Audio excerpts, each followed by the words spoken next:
Today, let's see how to color this line art.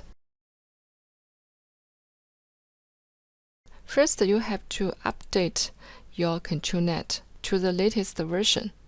Go to Install, check for updates. After you update it, click Apply and restart the new UI. I make this image before, so I just send to text. Give it a random seed. The sampler I use is DPM++. I use the high resolution fix. Upscaler is Anime 6B. Steps I set to 10. I set the denoising strength to 0.3. Click the ControlNet. Enable it. I drop the line art here. Now I choose a new preprocessor. Invert from white background and black line. And the model I choose line art. I can click Allow Preview and click this bomb.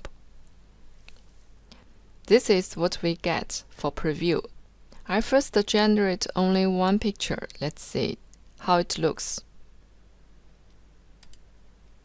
If you don't want a background, then you just delete this. Only left a girl masterpiece best quality. Let's generate again. It gives me now a white background. If you like my tutorial, please subscribe for me. See you.